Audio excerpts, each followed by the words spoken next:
Nu, tai šitas turnyras, esam pradėję jį rengti panašiai prieš 10 metų, tradiciškai. Esam tik tai turų skaičius būdavo 7, šiuo metu darėm 10 turų, kadangi dėl finansinių padėties yra lengviausiai pravedamas, nes lėšas praktiškai žaidėjai suneša. Tai va čia 10 turų bus pravesta, iš jų 7 suskaitai. Tai yra 3 turai, negali žmonės dalyvauti dėl tam tikrų priežasčių arba blogiau pasirodymai, įskaitai 7 turai.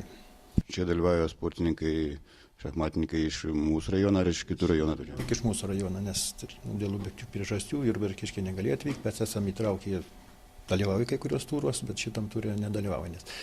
Ir dar noriu pasakyti, kad mes turėjom, galbūt nekvietėm todėl, kadangi ketvirtadienį buvo kanalizacijos nelaimė šitam klube, buvo įvykusi, aš tikėjau, kad šiandien galbūt negalėsim net pravesti šitų varžybų, dėl to aš stengiausi tų svečių nekviesti, nes sąlygos blogas galėjo būti, bet jie susitvarkė šiek tiek. Pirmąjį planuojam remontą tokį daryti, bet dėl to negalėjau prisikviesti svečių, kadangi, kad sak, nepatekti į blogas padėtį, tokį nepatekti pats. Po 2 turų lyderis aš esu, nes ne visi vienodus skaičius sužaidė dalyvių, pačias Sigitas Grigaliūnas irgi pasirodęs pirmą turą nugalėtojų etapą, yra ten 25 skaitinius taškus, bet antram negalėjo, trečiam dalyvauti dėl darbo, taip pat, pažiūrėjau, Pralgauskas Sigitas irgi, jam su darbu susiję dalykai, kad negalėjo atvykti. Ir taip, šiuo atveju nedalyvauja iš tų abu Pralgauskas ir Grigaliūnas, tokie pajėgūs šachmatai, nes Sigitas Pralgauskas šiuo metu čempionas yra, o Grigaliūnas, jis yra ne čempionas, bet jisai tikrai rodo gerus rezultatus ir tarptautinį reitingą gerą turi.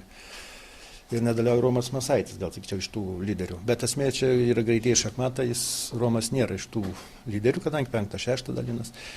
O be to yra pajėgus dalyvauja Donatas Barkus, Jotas Juršaitis, Donatas ir Žalgiredas varžybas individualiai skaitomų nugalėtojus.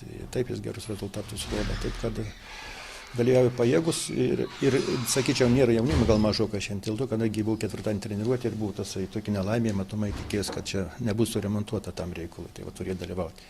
Tikėjausi apie daugiau žmonių. Kada planuojate baigti Didžiojo Kirčio tą turnyrą? Planuojam baigti kitų metų apie gegužės mėnesį.